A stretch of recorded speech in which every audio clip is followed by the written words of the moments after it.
Face à la crise migratoire, 16 pays européens se sont réunis dimanche à la Commission à Bruxelles. Le but était avant tout de calmer les esprits et les oppositions frontales entre les différents dirigeants. Résultat, de belles paroles et aucune proposition concrète.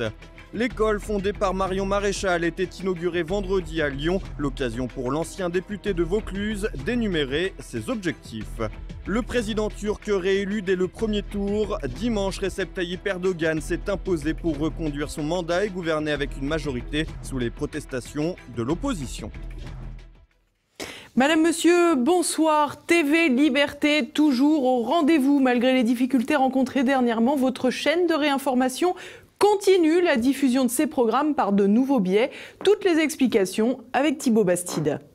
Rassurez-vous, TV Liberté n'a pas disparu alors que la plateforme principale de diffusion, YouTube, a censuré les chaînes de TV Liberté. Le vaisseau amiral de la réinformation poursuit son fonctionnement malgré les embûches rencontrées sur son chemin. Ainsi, tous les enregistrements des émissions quotidiennes et hebdomadaires et des différents programmes sont conservés car une chose est sûre, TV Liberté est en capacité de les diffuser. Si la route de YouTube est désormais fermée, les voies de déviation sont nombreuses. En effet, notre chaîne expérimente de nouvelles plateformes comme Dailymotion, Vimeo et bien d'autres encore. Mais la voie la plus sûre reste le site internet de la chaîne www.tvliberté.com.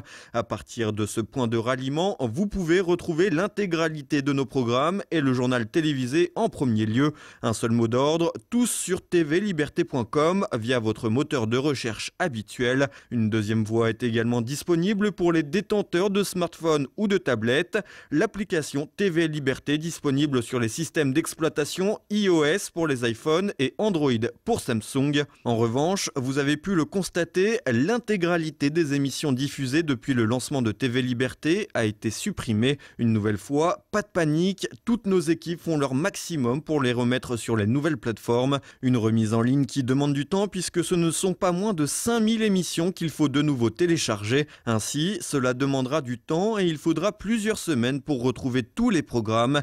Un seul mot d'ordre donc, patience, mais TV Liberté ne lâchera pas le morceau, malgré les inconvénients que présentent les nouvelles plateformes de diffusion et parfois la diffusion inopinée de publicité. Tout reviendra à la normale dans peu de temps et ces désagréments disparaîtront rapidement. Si la patience est de mise, nous comptons également sur votre soutien. Ainsi, vous ne devez pas relâcher vos efforts. N'hésitez donc pas à regarder, à partager et à parler des programmes de TV Liberté autour de vous. Un petit effort nécessaire pour relancer la dynamique du navire. Enfin, n'hésitez pas à vous inscrire au journal d'information quotidien, communément appelé newsletter. Ce journal vous permet de recevoir par courriel toutes les informations et les programmes diffusés quotidiennement sur notre chaîne. Pour pouvoir en bénéficier, rien de plus simple, rendez-vous sur le site internet www.tvliberté.com à la rubrique Contact. Cliquez ensuite sur Abonnez-vous à la lettre d'information de TV Liberté et le tour est joué. Rien n'arrêtera TV Liberté, soyez-en convaincus. Un flux de paroles pour un flux de migrants. Dimanche, les principaux dirigeants européens se sont réunis à la Commission à Bruxelles. L'objectif, trouver des solutions pour affronter la crise migratoire. Le résultat, néant. Aquarius, Lifeline, ces noms résonnent comme les symboles de la catastrophe migratoire qui s'abat sur les côtes européennes depuis des années. Ces navires appartenant aux ONG prétendues humanitaires récupèrent les clandestins, parfois à quelques centaines de mètres des côtes libyennes et les ramènent en Europe, arguant qu'ils se noyaient. Mais le processus a trop duré pour certains. Désormais, la Hongrie et les autres pays du Visegrad ne sont plus seuls. L'Italie, forte de son nouveau gouvernement, et son ministre de l'Intérieur, Matteo Salvini, issu de la Lega, a dit stop, à l'instar de Malte. Il fallait donc au moins un sommet européen à 17 pour marquer le coup et faire mine de prendre la crise au sérieux. C'est ce qu'ont fait 17 des principaux dirigeants européens dimanche. We all are convinced that we need common solutions. There is no national solution, and for the moment we see every country trying to find their own solution. This is really not the Europe I want. Les dirigeants présents étaient donc là pour trouver une réponse à l'échelle européenne, autant dire l'impossible. Face à la montée des souverainistes un peu partout en UE, les réactions face aux vagues migratoires en provenance d'Afrique sont de plus en plus réalistes. Conscients de la démographie galopante du continent noir, de plus en plus de dirigeants ont compris que la tolérance à l'égard des venues clandestines constituait un véritable appel d'air qui incitait à toujours plus d'émigration. De même, ces exils sont devenus peu à peu un véritable business pour les passeurs, lesquels appellent parfois directement les membres des ONG pour qu'ils récupèrent les clandestins en train de se noyer après le naufrage de leur embarcation de fortune. Du côté de la France, en digne représentant des sociétés ouvertes, Emmanuel Macron plaide pour un mieux accueillir, une variante de la rhétorique du vivre ensemble, et vante les mérites de la France dès qu'il le peut. Sur ce sujet, la France n'a d'ailleurs de leçons à recevoir de personne. Nous sommes le 2e pays d'accueil des demandeurs d'asile cette année. Et c'est dans cet esprit, pour ma part, que je veux avancer avec tous les collègues qui sont prêts, en responsabilité, à proposer une solution qui respecte notre histoire, nos droits, et nous permettent de progresser. En plus de la polyphonie européenne sur le sujet migratoire, s'ajoutent les oppositions internes et nationales. C'est ainsi qu'Angela Merkel, chantre des quotas de clandestins, se fait tirailler par son gouvernement de coalition, dont les membres de la CSU, qui réclament davantage de fermeté. En France, Emmanuel Macron tente de maintenir un précaire équilibre entre une fermeté apparente et une gestion totalement anarchique des clandestins sur le territoire. L'école de Marion Maréchal est lancée. L'ICEP, l'Institut de sciences sociales, économiques et politiques, a été inauguré vendredi dans ses locaux de Lyon. Les principaux dirigeants ont fait la présentation du projet. Notre envoyé spécial était sur place. C'est en pleine agglomération lyonnaise que Marion Maréchal a décidé de s'établir pour installer son projet pédagogique, l'ICEP, autour de l'ancien député, des enseignants, des spécialistes de prépa et des journalistes. L'ICEP n'est pas un projet politique, je le rappelle, parce que c'est vrai qu'on a souvent tendance, le profit qui y participe, évidemment, crée beaucoup de supputations.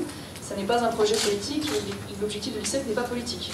Notre objectif à nous, c'est vraiment d'offrir une alternative, si vous voulez, éducative dans un monde du supérieur aujourd'hui français que nous estimons un peu sclérosé sur le plan intellectuel et dont les enseignements nous apparaissent insatisfaisants. En ce qui concerne notamment les écoles en charge de la formation des élites françaises. À partir de là, l'école n'est pas un parti, elle n'est pas d'ailleurs la boîte d'un parti, elle n'a pas de programme politique, donc elle permet d'être un carrefour des intelligences.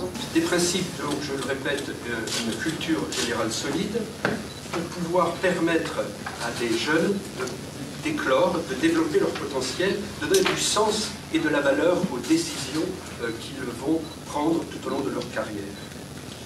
C'est aussi apporter des connaissances, mais aussi des mises en pratique. Et le club des entrepreneurs avec nous est aussi très important. C'est aussi favoriser la mobilité intellectuelle et géographique dans un monde qui bouge aux interactions nombreuses. Et bien la mobilité intellectuelle et géographique est un élément fondamental. C'est la mise en condition et c'est aussi une sélection rigoureuse de nos candidats volontaires. Oui, alors en fait, à l'heure actuelle, comme toutes les écoles d'ailleurs de privé du supérieur, nous délivrons un diplôme d'école, un diplôme maison. C'est quelque chose de tout à fait banal et classique. Et comme la plupart des enseignements, enfin des institutions supérieures qui se montent, nous travaillons à la mise en place d'un partenariat au sein de l'Union européenne pour pouvoir délivrer un diplôme reconnu à NOM2, donc l'année qui va venir après, la deuxième année de magistère, donc 2019-2020. Nous avons plusieurs pistes au sein de l'Union européenne dans des pays variés. Donc voilà, sur des pistes sérieuses qui avancent bien et nous avons bon espoir de pouvoir l'obtenir avant 2019-2020. On est très heureux parce qu'on a un afflux de demandes d'étudiants qu'on va devoir sélectionner maintenant, notamment sur leur personnalité, puisque c'est ça le but aussi de cette école. Un afflux de demandes de professeurs qui veulent enseigner ici. Donc pour l'instant, dans cette bonne ville de Lyon, cette école commence à s'installer sereinement. À présent, reste à attendre la rentrée de septembre et la première promotion pour évaluer les réussites de cette nouvelle école. C'est un succès net, bien que contesté par l'opposition. Recep Tayyip Erdogan revendique la victoire aux élections présidentielles et législatives. L'homme fort d'Ankara confirme ainsi qu'il sera un interlocuteur incontournable et qu'il peut compter sur un soutien populaire. Olivier Frère-Jacques. Erdogan réélu dès le premier tour de l'élection présidentielle, c'est en tout cas ce que revendique le chef d'État turc. Recep Tayyip Erdogan arriverait en tête avec près de 53% des voix. Quant aux législatives, elles sont remportées également par l'alliance de son parti islamo-conservateur, l'AKP, et des nationalistes du MHP. En bon communicant, le président a déclaré que les vainqueurs des élections étaient la démocratie, la volonté nationale et les 81 millions de citoyens. Son principal opposant, largement soutenu par l'Occident, Muharrem Ince, atteint seulement 30%. Même en cas de fraude, difficile de contredire donc la victoire d'Erdogan. Le candidat préféré de la presse européenne, Selahattin Demirtas, qui faisait campagne depuis sa prison, meneur du HDP, formation de gauche pro-féministe et pro-LGBT, n'atteindrait pour sa part même pas les 8 points. La candidate Meral Akşener, dissidente nationaliste, parfois présentée comme une alternative possible et créditée jusqu'à 38% des voix dans les sondages, peinerait finalement à atteindre les 7 points. Quant au scrutin législatif, la première formation d'opposition, rassemblant différents opposants au président, n'obtient que 34% des voix, contre plus de 50% pour la majorité menée par Erdogan. L'opposition demande d'ailleurs le recomptage des votes de l'élection présidentielle, espérant obtenir un second tour. Le double scrutin législatif et présidentiel concomitant marque le passage d'un régime politique plutôt de type parlementaire à un autre d'aspect plus présidentiel. C'est pourquoi Recep Tayyip Erdogan avait fait de ce scrutin anticipé d'1 an et demi un véritable plébiscite pour faire valoir sa réforme constitutionnelle. Pari gagné pour celui qui fut Premier ministre de 2003 à 2014 avant d'être élu président. Âgé de 64 ans, le chef d'État a annoncé la fin de l'état d'urgence après les élections. Ses pouvoirs n'en seront pas moins importants puisqu'il dispose désormais d'outils constitutionnels exorbitants. En Europe, cette victoire est très contestée. En effet, les médias se font massivement l'écho d'une campagne inégale dans laquelle le président sortant bénéficiait d'une couverture beaucoup plus importante que celle de ses adversaires et d'un large soutien médiatique. Toute ressemblance avec des scrutins occidentaux serait évidemment fortuite. Et à force de critiquer Erdogan sans réfléchir, peu sont ceux qui se sont interrogés sur les raisons de la victoire et de la popularité de Recep Tayyip Erdogan. Nationaliste, voulant renouer avec la grandeur passée d'une civilisation, Erdogan est loin des standards trader compatibles et LGBT-friendly, mais il parle au peuple. En France, la victoire du nationaliste aura permis à la diaspora turque de faire la fête à grands coups de klaxons dans les rues, une manière pour les Turcs de France de se rattraper de leur absence pour la Coupe du Monde.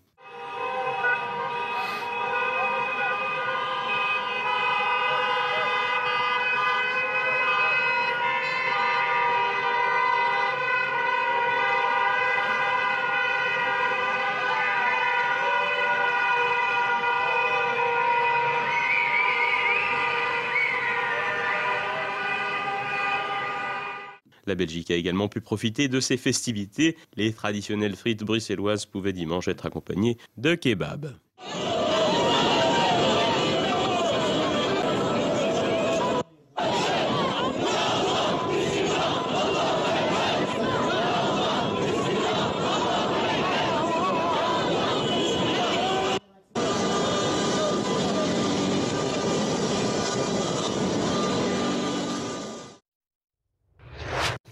Et à présent, passons à l'actualité en bref avec Olivier Frère-Jacques.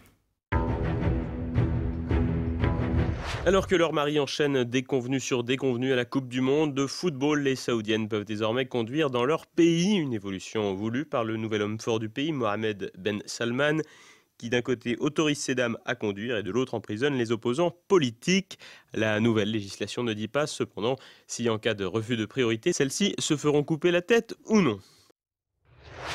Molière s'internationalise alors que le trublion cosmopolite Jamel Debbouze a déclaré que si Jean-Baptiste Poquelin se réincarnait, il serait africain. Voilà que le Tartuffe du célèbre dramaturge a été adapté dans l'Amérique de Donald Trump. N'étant pas à une modification près, la pièce est jouée en anglais et en français avec une forte teneur idéologique. C'est une pièce qui là, divise, un spectacle qui tranche entre ceux qui sont pour une forme d'ouverture et puis une volonté peut-être plus de repli, d'autonomie, d'insularité, de quelque chose qui est plus fermé. Et clairement, il y a un enjeu politique, voire idéologique. Et cela n'a pas l'air de déplaire à la ravissante comédienne française Audrey Fleurot. L'équipe française, nous les premiers, au début des répétitions, on ne touche pas à Molière, quoi. C'est quand même... et puis au final... Au final, c'est intéressant aussi de moderniser parfois, si on parvient à ne pas dénaturer la pièce, évidemment. Pour l'année du chien, les canidés ne sont pas à la fête. À l'occasion du festival de la viande de chien, des milliers de carcasses du meilleur ami de l'homme ornent les étals de la petite ville de Yulin, dans le sud de la Chine. Malgré une forte contestation internationale, le festival a tout de même eu lieu.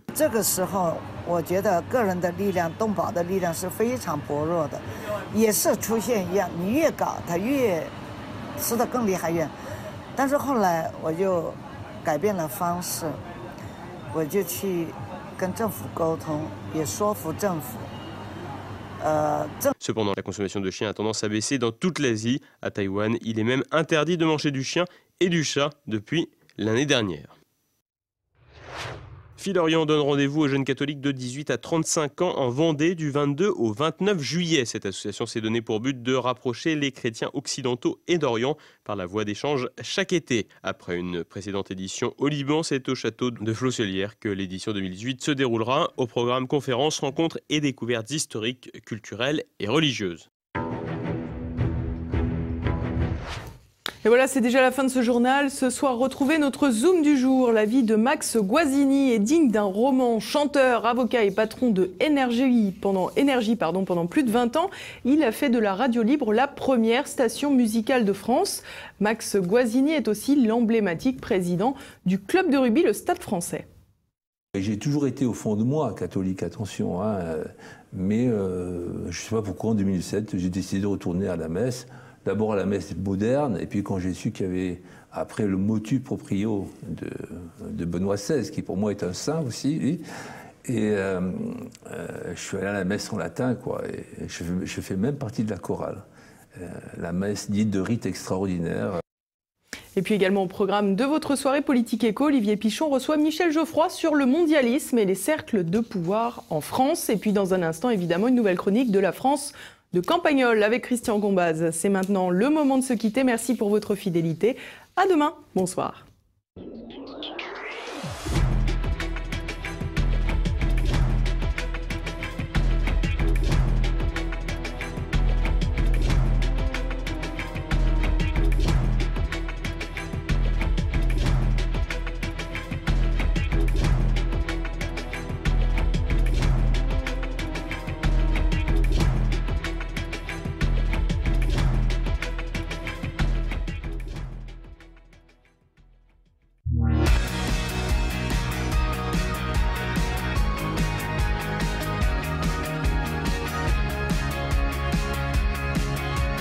Le fait qu'il y ait deux familles d'Italiens à Campagnol, sans compter le brave Gustavo, qui est une pièce rapportée plus récente, car sa mère vivait encore récemment près de Gênes, me permet d'aborder un sujet extrêmement irritant quand on parle d'immigration, celui de la France, terre d'immigration depuis toujours. Et je ne parle même pas des cinglés qui vous expliquent que le royaume des Francs est une invention moderne.